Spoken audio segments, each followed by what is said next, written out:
Welcome to Straight Talk. I'm Peter Martin. I'm delighted to say this week's guest is Iain Munro. Iain, such a great and long career in Scottish football and a stint down in England. And of course, you're one of those lucky players that is able to say that you played for your country. When you started out, when you look back over all that career, where were you at your happiest? Probably in the streets of View Park. No problems there. From the professional point, Peter, St Mirren, I think that's where I probably played my best football. Excitement-wise, and probably Stoke and Sunderland in the English League, because obviously it's, the Premier League now is a fantastic league and probably one of the most exciting in the world. And the first division was the forerunner to that. Yeah, in your latter years, I think lots of people will associate you with coaching, being an assistant as well, and obviously going over to America to coach. Did you see that in your mind when you were a young player, and when you were developing? Did you think, I can see a pathway, I know what I'm going to do after it as well? No, I never. When I went to America and I was dealing with the kids there, they start to talk about college, getting to college, which is always the thing, because the ladder is to get from club soccer, club football, into a college, get their education and then get drafted. Be it American football or baseball, that is the normal way to do it. Things are changing over there as people, as clubs, professional clubs, want to get kids younger and younger. So I never looked at that. When I was a kid, I never thought I would play professionally. I just enjoyed. I went out with my friends every day, and I just wanted to be better. Yeah. And was there a player when you were younger that was we all have idols. Was there somebody that you obviously wanted to be, or that you loved watching? Well, View Park has my next door neighbour, Tommy Coatley. Tommy used to take me into the close between the two houses and my tennis ball, and I would go, and my dad had heard it bounced off the wall, and he says, "You playing with Tommy?" I says, "Yeah." "What was the score?" I says, 21-0. So, and Tommy would maybe take 10 or 15 minutes to beat me 21-0, but if he was in a hurry, it would be 2 or 3 minutes. Yeah. And I could never see myself getting to the level, because Tommy was just such a strong boy at a young age. But he made it. He went to Morton, then to down to Arsenal, and then at Walsall. But he didn't play for the national team or get anywhere that I thought he would get. Yeah. And it just taught me that at that young age, nothing's guaranteed. And when you mentioned there that St Mirren is a place where you enjoyed your football, yeah.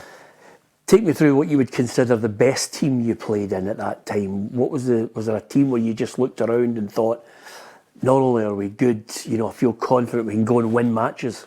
Yeah, I think probably Hibs. When I went to Hibs, Eddie Turnbull was there, and the team that beat Celtic in the League Cup final. And really, Pat Stanton, Jimmy O'Rourke, Arthur Duncan, John Brownlee, John Blackley, Alan Gordon, Alec Edwards. Eddie had put together a terrific team, and the benefit of having a top chairman as well. Yeah. Tom Hart really backed Eddie. And that's where you begin to see that a football club isn't just about players or about a manager. It's about everyone involved. And Fergie, when I was fortunate enough to have good managers.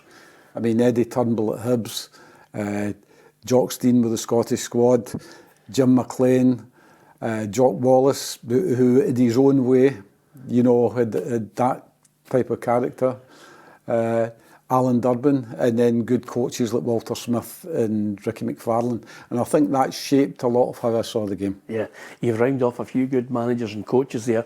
You've also rhymed off a period of time that Hibs fans look back on with great memories, great nostalgia, because I'm of the belief, I don't know how you feel about it, I'm of the belief if Celtic didn't have as good a size as they did in the 70s, Hibs might have nabbed 2 or 3 titles. Yeah, we finished second. I was there for 3 years before I went to Rangers. In the 3 years I was there, we finished runners-up in the league to Celtic, Rangers and Celtic. And we didn't quite make it. And I think there's a psychological aspect, to playing with the old firm, that everybody wants to beat you. And I remember when I first went to Rangers, we went to North America on tour. And so that was the first team dressing room I'd been in was in Vancouver. And the manager says, right, remember, we don't play friendlies. And I soon learned after the game that they don't. Everybody wants to beat Rangers and Celtic, as everybody will want to beat Real Madrid or Barcelona or the top teams in their country. So the players there and the young players grow up and learn. When you saw the young players at Celtic and at Rangers, there was a competitive side to what they did because they were used to being under pressure. I don't know that it's the same now because of there's not as many youth players come through as there were in the 50s, 60s, 70s. You mentioned that when you get to that top level, a lot of the ability to maintain playing on a regular basis at the top level is all to do with the psychology as well. Did you find that change from going from Hibs to Rangers that you had to adapt psychologically?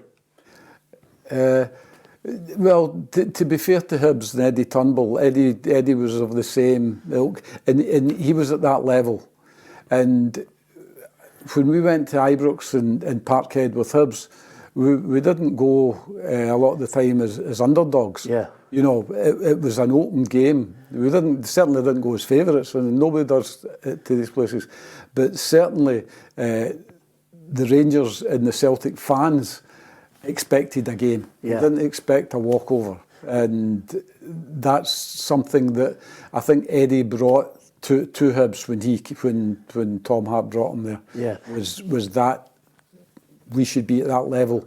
And they didn't always quite make it. And it's quite difficult to when you've got maybe 10 or 12,000 people as we had in those days, and then you've got 60,000 to accommodate, and take. There's more of a pressure.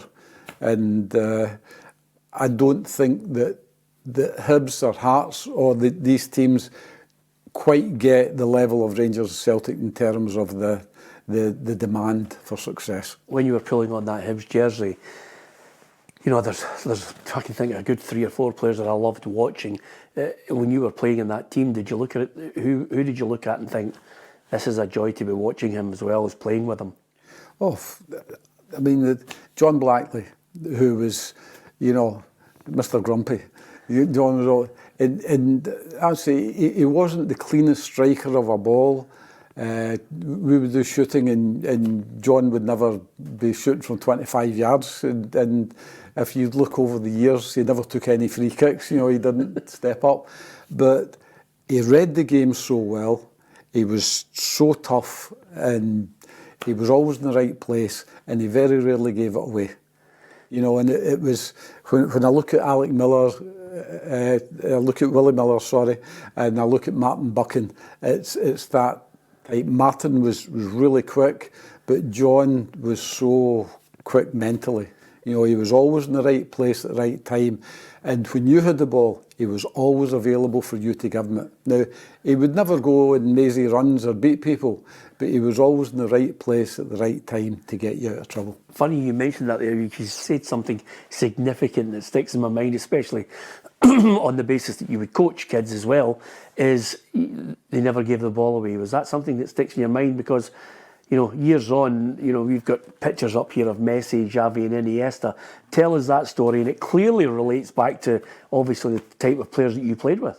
Well, when I went to America, the guy that really took me under his wing and started the whole thing, Richie Graham, he had been at Dartmouth University, and he played under Bobby Clark when Bobby was coaching out there. And he wanted to start an academy because he was at the first athletic academy in the US, which was a ski school. So Richie was a skier, but he played soccer, as they call it over there, for Bobby at Dartmouth. And he was just, his father was a billionaire. And he got his 3 sons and he had his 4 sons, and he gave them money to start their own business. And if they were successful, he brought them under his wing. Yeah. Richie took his and made it beach soccer.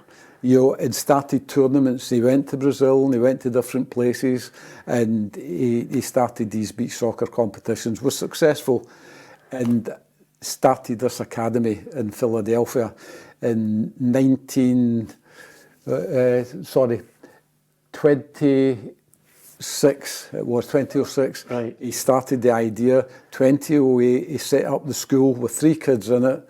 In 2010, Philadelphia Union got the franchise. And Richie went to the owner and said, you know, because they have to build a stadium, they have to sign a whole team, and then they have to set up an academy. So Richie went to the owner and said to him, look, I'll set up the academy, I've got it going, we'll be going a couple of years, and it means you can concentrate on building the ground and doing that. So we were lucky enough very early to have the academy. Yeah. And so Richie, when he started the school and he sent me to Barcelona for 10 days. And what a fantastic experience, you know, to when Rijkaard was the manager and Neeskens was his assistant. And, you know, Messi was just breaking through into the team. And the story, I didn't tell you, Messi was, one of the days I was there, and Messi was been training with the first team. And the first team finished and they come off the training ground and ran over to the youth, and straight on there, they welcomed him on. And he didn't go on and pose around. He went on and was demanding of people that they lift up their game. And I thought, what a fantastic attitude that was for a young player to be then in the first team squad, but as soon as the first team training finished, he was there to join the boys. And I think that's the culture. And if I learned anything over the years with the likes of Jim McLean and Eddie Turnbull, Ricky McFarlane, Alex Ferguson, Jock Stein, it's the standard. You know, Fergie would say to me, you create an environment that the players don't want to miss a day's training. They want to come in every day. You have a standard, and you don't let that standard drop, and that standard can dictate how far you go. You have leadership. He says leadership doesn't go up the way, it goes down the way. He said, so you don't tell people what you want, you show them. If you want your staff to be in at 8 in the morning, you're in at 7:30. If you want them to stay to 9 at night, you're into 9:30. He says, and you'll get that back. He says, and the final one and the most important one is accountability. If anybody doesn't respect the environment, doesn't respect the leadership, or doesn't respect the standard, get rid of them, they're no good to you. And that's very, very true. Is attitude is the key at top level. You know, I said to you, I would say to the kids in Philadelphia, the next level in this game is not physical, it's mental. The Premier League players and the La Liga players don't run faster, they think quicker. And they have an attitude of perfection that they want to be the best that they can be. Yeah. And that goes back to what you said, is when I went there, as I'm watching the training, and they do a box, 8v2, one touch, which is tough in any circumstances, but in that tight area, and Xavi and Iniesta are partners. So if one of them make a mistake, they both have to go in the middle. Now, I watched it for 45 minutes that they did it, and the two of them were never in the middle. They never gave the ball away once in that tight area, one touch, which is really super quick. And they always seemed to have that time just to take the touch, and they would help other people when the ball was going, they would move at the right time. So they were an example to anyone that they weren't first in the sprints, they were middle to back. But when it came to thinking and the ball was put out, they were at top. It's a great lesson for many kids, you know, at any level of football, just to hear that story. What was Fergie like? Tough. Right? Fergie wanted to play as well. He was still a young manager. So, and he would come and join at the end. He loved things to be right. He wanted, you know, it wasn't just you do it 3 times, you do it correctly 3 times. And if you don't do it correctly 3 times, you do it another 10 times to get it right. And then when that finished, he would play the game at the end. The unfortunate thing is we trained in the afternoon because we trained down at Babcock's, you know, across from the airport, at the fields down there. And as you know, in the winter in Scotland, it's dark at 4 o'clock.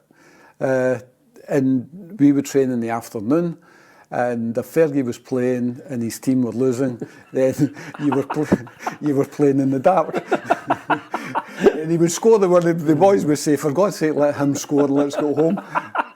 So, but it instills an attitude into you that just going and playing is not enough. You've got to want to win, and you've got to want to do it all the time. You played in a good Hibs side. What was the best St Mirren side you played in? Oh, well, the side I went to at first was an experienced side. Alec Wright had brought in Ali MacLeod, Gordon McQueen and myself, 3 young boys through there and introduced them. But the rest of the team, Eric Murray, Bobby Pinkerton, Bobby Adamson, Peter Storey, Jim Storey, that had played with Airdrie, Hugh McLaughlin, Cammy Murray, Dennis Conaghan, Tony Connell, were all experienced players. And at that age, going into the team at 17, 18, I thought I knew the game, but I didn't. These people talked me through the game and helped me through the game. And it was just a wonderful experience at a young age that you don't get. The youth football's great and playing the streets brilliant, and the way clubs set up their training sessions teaches you things. But nothing teaches you more than being with professionals who, if you hold on to the ball too long, you're on your backside. They put you there and you learn the hard way. And that really was, you know, an eye-opener at a young age. Yeah, and that's the first stint around. You're the second stint at St Mirren. You're a different breed. You were a wee bit older then. Yeah, I had to talk to other young people. But again, by then it was easy. You know, I was still only, what I went back, I was about 26. Yeah. 27. So, but I was at the stage that the players I looked up to. And again, McGarvey was there, Billy Stark was there, Frank McDougall come in, Billy Abercrombie, Bobby Reid, Campbell Money, all these boys, fantastic. And the thing that got me was the attitude that Fergie had instilled into them from an early age. And Ricky McFarlane too plays his part, because it was like good cop, bad cop. You know, only they never transferred. Fergie was never the good cop. Yeah. Fergie was always the bad cop. and Ricky was the one that would go around and talk to you in a calm way. But for all Alec was like that, he was a great person to play for, because whatever happened in the dressing room. As soon as you opened that dressing room door, nothing went outside. And I think when you see what's happened to 1 or 2 players that in the future, when he was at Man United, they took stories outside and that was the end of them. Yeah. Because it didn't, if he was angry, it happened in the dressing room.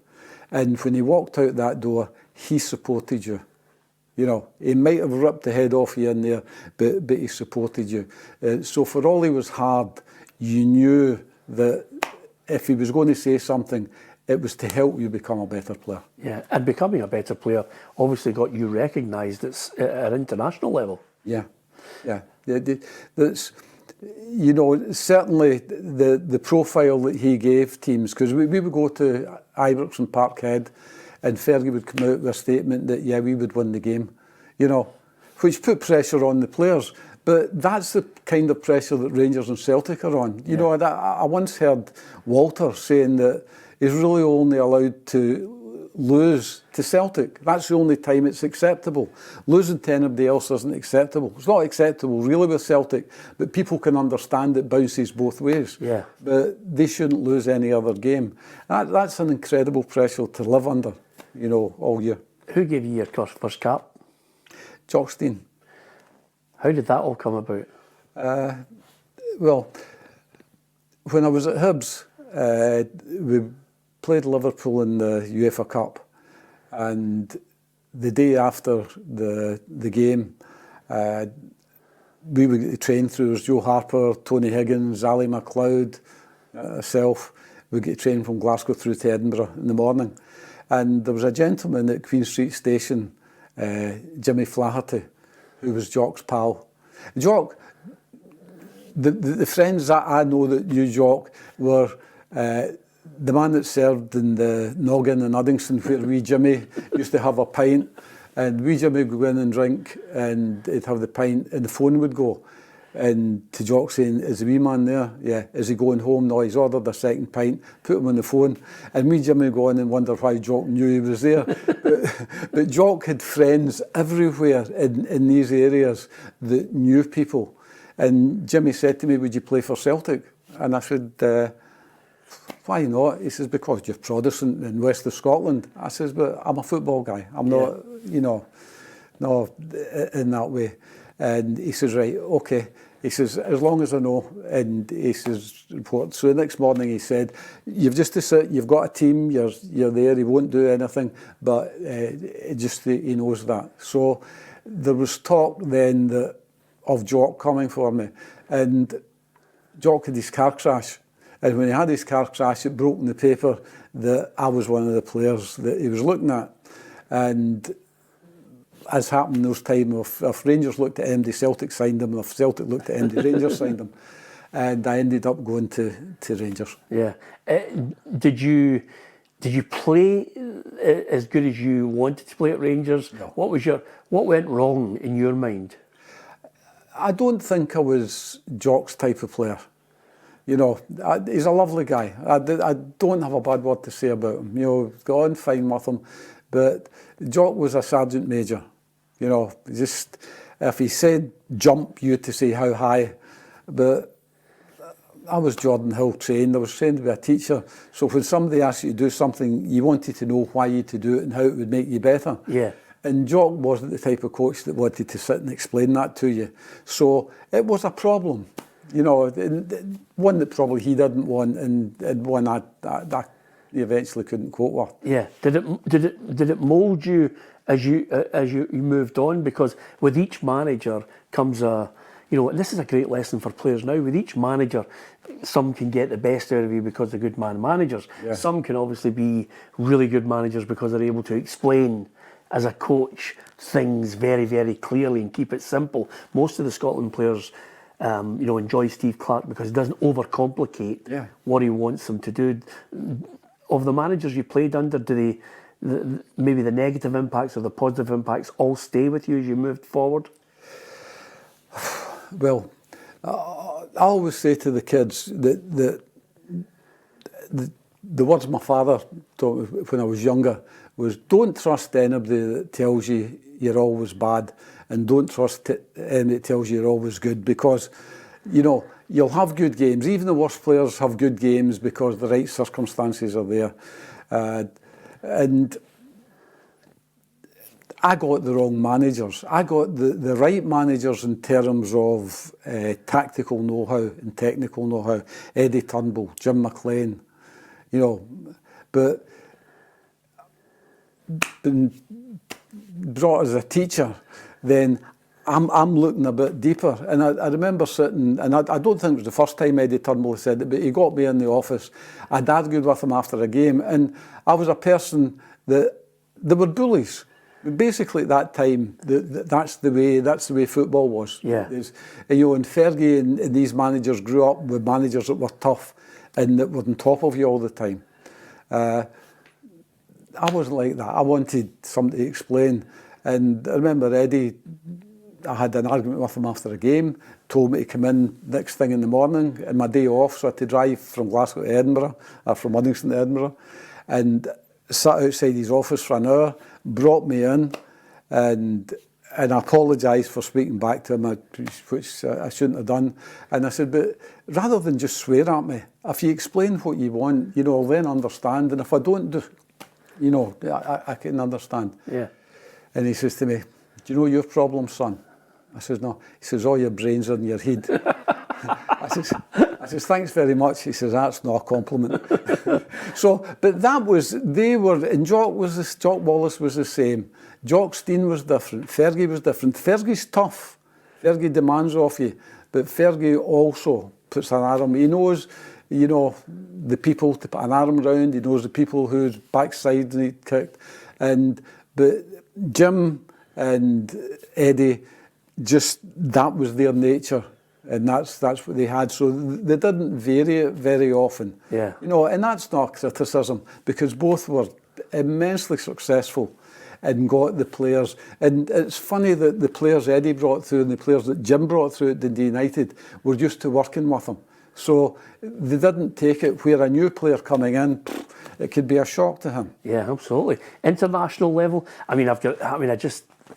it's going to push me onto a story which is somewhat funny from one end of a bridge and somewhat not funny from the other end of a bridge. But you did play in a game where, Alan Ruff tells so many of us to play in a game for Scotland when on the other end of the park is one of the most special players of a generation that, you can look and marvel at Diego Maradona. You must have been looking thinking, what's all this hullabaloo about this kid?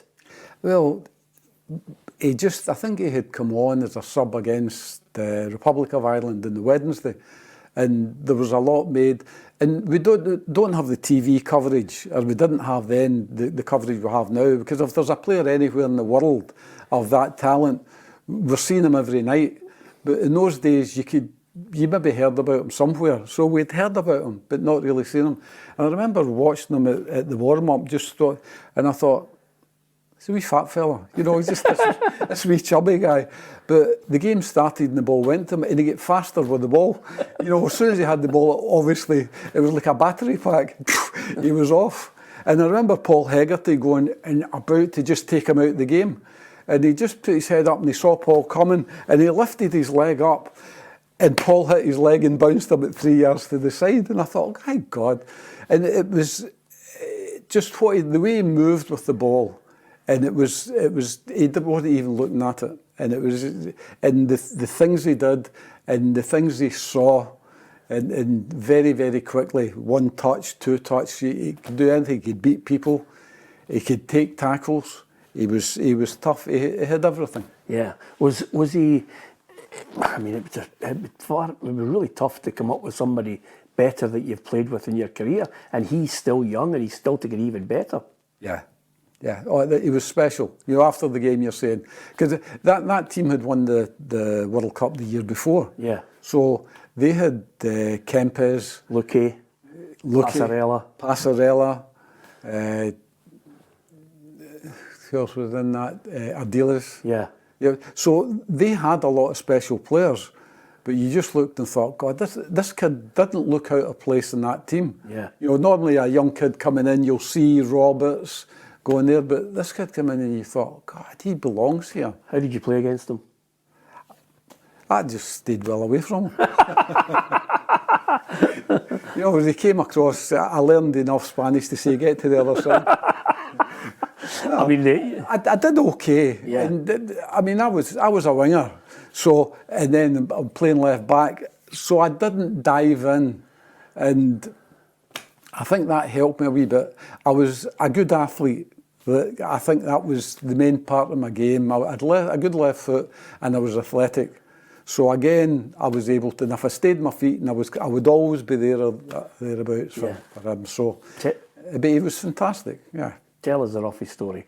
The video is just absolutely priceless. Yeah. From your perspective now, it's going to have a tinge of sadness in it. From Ruffy, when he told me this story, it is, as you can imagine, filled with laughter. Well, when I got your text to say Ruffy wouldn't make it, I thought he'll be sitting at home watching that on the telly. And then they'll say to me next week when he sees me anytime, really the kids take Snow White and the 7 Dwarfs over the top. It's a shame because, you know, I think STV were supposed to show it and they were on strike. Right. And it was a private company in Glasgow that did the video for them. Yeah. This is filmed in Scotland against Argentina. Yeah. Oh. Yeah. So somebody somewhere will have it. They'll have a master copy of it. Yeah. But I had one and it was great. It would have been great to... I've got a grandson now who's 2, who kicks the ball, and it would have been great to sit down with him, but Ruffy's ruined that. Because he taped over it. Because his daughter taped Snow White and the 7 Dwarfs. It's the type. He's happy and I'm grumpy. It's the type of thing that would. Yeah, I know he would do that and not think twice about it. But that's why I'm going to put out that call. If anybody's got the master copy, can you get it to us to make sure that Ian's grandson, his grandkids know that he played in that game? I mean, a wonderful time for you. Are you a type of person who keeps memorabilia, keeps those strips, savours them? I've got, and when I was doing my pro licence, I had 2 visits to Argentina, and the boy that took us across there took me to see Maradona, and he at that time he wasn't well, you know, he was having a bad time, but he gave me a strip. Brilliant. And which was very nice of him. Yeah, I think it might be Steve Hodge, who plays for Nottingham Forest. I think he sold the number 10 one that he played against him. I think that means more. Yes. Because it was in that game. Yeah. I mean, he just gave me that. So I think somebody giving you something in his flat really doesn't count quite the same. Although it means... I was trying to work out the percentages of 6 million for the Steve Hodge strip and what yours might be worth. Still good though, isn't it? Yeah, well, that hopefully one day either my daughter will take it or my grandson. I'll not be able to leave them any money, but they'll get my record collection and a Maradona top. See, on the playing side of things, you were lucky enough to go down and play for Stoke City, play for Sunderland. At that time, was there any great difference of what you were playing up here to what you sampled down in England? I don't think, from a football perspective, because a lot of good players up here, you know, especially at that time, you know, the late 70s, there were good players. I mean, you look at Morton, Andy Ritchie, you know, who was top quality. But it was the crowds. And it makes a difference. I mean, you go down there, there's 45, 50 million people, 35 up here. So you go down and 1 week you're at, you know, at Old Trafford. Next it was, you know, playing at home against Spurs, and there'd be 25, 30,000. So the bigger crowds obviously have an atmosphere, and that's where, you know, I think Rangers and Celtic are so important to the Scottish game.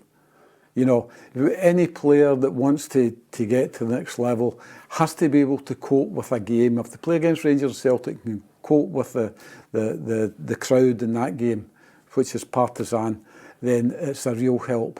And, I mean, people will say to me, oh, that kid's going to be a player. But until he's put in that kind of situation, you don't know. Yeah. Because I say the next level is not physical, it's mental. And how do you cope with that? Did you enjoy your time down there? Oh, I loved it, yeah.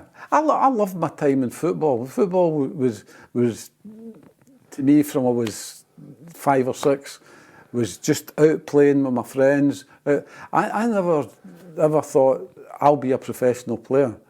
I just thought I love this game and I love playing. And I would collect autographs, and I would, you know, and I was lucky enough that Jimmy Johnson wasn't far, and we knew the Johnson family. And I used to go and watch Jimmy play for the Boys Guild, because John Coatley, Tommy Coatley's brother, was inside right and Jimmy was outside right. Wow.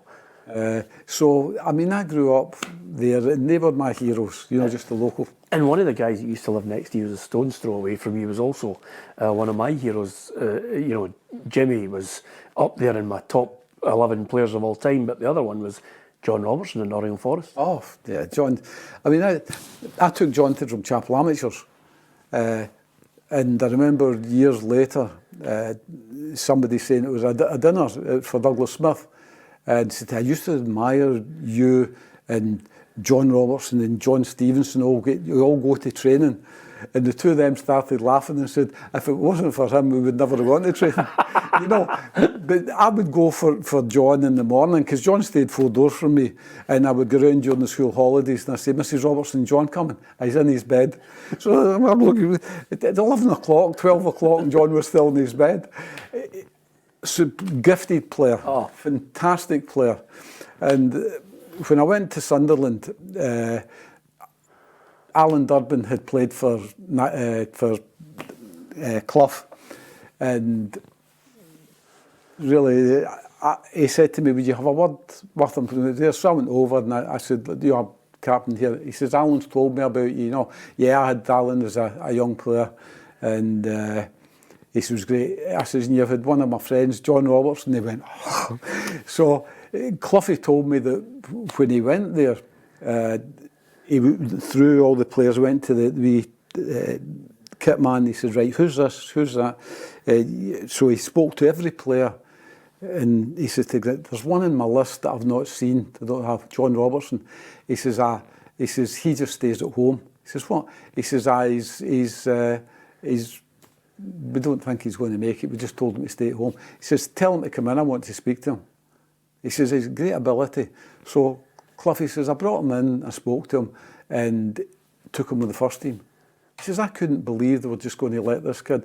Because John was a shy boy, he never pushed himself, and nobody pushed him.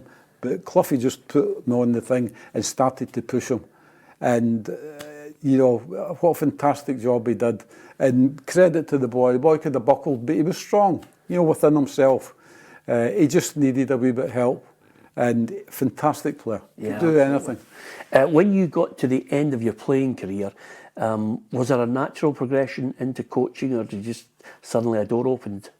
Oh, if it had been a groundsman or a TV, just something involved with the game. But I'd played, and because I had gone to college and I was a teacher, then the natural progression is, if you've played with the players I played with and played against, and you know, all the experienced players that helped me and the coaches and managers I had, then it just seemed silly not to be involved in some way. But I really didn't want to be a manager. I just wanted to be involved in training every day. Yeah. You know. And if I asked you earlier on, where was the happiest time as a player? Where was your happiest time as a coach, where you felt as if you were able to get your thoughts over to the players and you enjoyed watching the team? Probably, I was at Hamilton for 4 years, and there was a lot of young players come through, and that was probably the most satisfying, in the fact that, you know, you can see people develop over that time. Dunfermline was great. I mean, obviously the end up at Dunfermline wasn't good, but Dunfermline was good in the same way. You know, Jackie McNamara coming through, young Raymond Sharp, you know, Scott Leach, and they had a good youth policy. Yeah. And it's a great club. Dunfermline are a club that I think should be a Premier League club, because it's a town that supports the club, and they should. My hope for them is that they get back up, because they've got something to offer a Premier League. Yeah, I want to ask you a couple of questions before we finish on the coaching aspect of it. You go out to America, and obviously you've told us about how they set things up and how you're coaching kids. And America has changed dramatically from the days of the NESL in the 1970s, where we were bringing in, you know, players at the end of their careers. I think there's a better structure now, because you've got a greater pool to call on, and there seems to be a greater awareness that there is a career path for the kids. What do you think they've got right that maybe in Scotland we could take a leaf out of their book? Well, when they build a new school, the first thing they do is they build the sports complex at the back. So they have, it's an AstroTurf field, and they have a track that's round it, which is a synthetic 440 track. And the goals are dual goals. You know, they have the stanchions for the soccer, and they have the high bit for the American football. Beside it, there's the baseball. And in front, they then build the school. But they build that first and then build the school. And it's so important because every sport is played at that school. And if you're really good at a sport, you can then get an education. Because the old, in this country, you play football, you play for an amateur team or the school team, and you get seen, you get invited to training, and you sign pro. But there, it's you play amateur, you play with your club team, you get drafted to a college, you go to a college, and then when you finish the college, you get drafted into the professional game. Now, the problem over there, I see, is that a lot of people that don't get drafted after they finish college, that's them finished. Where in this country, there's a second chance. You can still go back senior, amateur, or junior, and something happens. But over there, it seems to be all push for college, and after college, the best ones into a professional game, either baseball or basketball, whatever. But for the ones that come out after their last years and don't get drafted, it could be the end of the game for them. Yeah. And that's why a lot of coaches in America are young coaches, because they stop playing too early. Yeah. And back here, you mentioned something which subconsciously we all did, was because it was relentless football. You could play football in the morning for the school, play in the afternoon for a totally different team, and then you would continue playing all the way until the lights come on at night. So in a way, you were honing your skills. Is there something you would like to see implemented here that you could maybe give us a bigger pull to call on? Because there's no doubt that it's diminished. I mean, I probably, being hypercritical, can look at it from the Thatcher years to where that line of the breakdown between extracurricular activities, working, teachers staying behind, becoming the coach of the team, and there was a breakdown there, and from there it just disintegrated until such times as I think the SFA now have got coaching schools back. Yeah. The great thing about when we grew up was playing school football. You know, that was your organised football. You played in the street, and everybody played. And the people that took you didn't care whether you won, lost or drew. You were representing the school, and they cared that you behaved yourself and you represented the school in the correct way. We now have all these coaches taking kids at a young age. And to me, you know, as I said to you, if you don't make it in the out of college into the professional game in America, you become a coach. How do you get recognition as a coach, Peter? Yeah, absolutely, by playing and then... No, how do you get recognition as a coach? A young coach. You're just out, you've got a team. How do you get recognition you're a good coach? Well, I think from the point of view of a team is by winning. By winning. So here we're taking young coaches who are enthusiastic, who should be there, out to deal with kids 8, 9 and 10. And the first thing we're doing, it becomes about winning, because it's becoming about the coach and not about the player. Where when we grew up and we played, nobody spoke about the teacher. Yeah. You know, so the teacher took you. And it's not, to me, when I set the thing up in America, it wasn't about teams. I didn't have teams. I didn't want teams. Because if I've got the best 20 kids in the area, and I've got the local pro team supporting me, and I've got the best 20 kids in the area, and we're going to play 8v8, it means I've got 8 players playing and 12 watching. But if these 20 players are spread amongst clubs in the area, every one of them is playing every minute of every game because they're the best players. So you tell me what's going to develop the players better. Getting one game in 3 or playing every minute of every game when they're young. And just now we've got these centres of excellence in, you know, places where they're doing the training, and that's great. But it's about numbers at a young age, and it's about encouragement, and it's about attaching them to the game. And, you know, I gave you a video when I retired And I said to the coaches over there, our job when kids are 8, 9, 10, 11, 12 is not to teach them the game, it's to teach them the love of the game. Yeah. Because if you love something, you'll do it more often. If you do it more often, there's a chance you'll become better at it. And if it lets you down and is bad to you any time, you don't get picked or something happens, you love it so much, you'll give it another chance. Yeah, and with that point, can I just say to you, in our game, I'm hypercritical sometimes of the standard at the top flight in Scottish football, and I think the league doesn't lend itself to maybe managers giving more of the homegrown players a chance, but the key for me, as you said, getting more and more people to play, I'd love to see clubs invest more in the homegrown players to give them the chance to get that 100 games, 150 games, to become better players. And over the last few years, in fact, 20 years, I've looked at a lot of mediocre players come into our game when maybe somebody would have flourished who's come through the system here and needed the opportunity to go and play regular first-team football and get those 100 games. Yeah, I mean, you're right. I said to you, when Ruffy's not here today, but when Ruffy and I were in the youth team, the professional youth team, when the tournament was held in Scotland in 17, we got to the semi-final and lost to Holland. Roy Small, who took the team at that time, was a lecturer at Jordan Hill. So he would talk to me about things, and he said to me, watch this Dutch team. He says, they didn't qualify for the World Cup in 66 in England. He says, they haven't qualified for Mexico 70. He says, but they've put into place this structure, and these are the first players that have come through the structure. And you're talking about Nieskens, Rep, Rijsbergen, the Van der Kerkhoff twins. We lost 1-0 to them.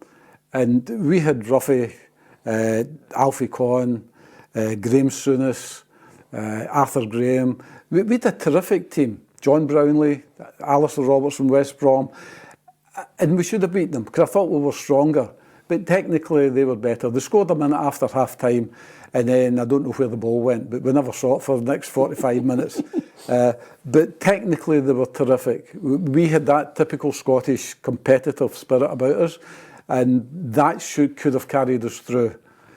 Now, I'm looking 50 years on, and we haven't replaced street football. Other countries have done it, other countries have introduced things, but we don't have kids playing. And school teachers don't take it. You said at the beginning, and the demise for me of youth football in this country was I was at Our Ladies, the school you went to, but fortunately I missed you. And that's when they had the strike. The teachers were asked to log in for all these things that they normally did for nothing, and their hours were now going to be documented. So they stopped. There was an argument, and they stopped taking sports, and they stopped doing extracurricular.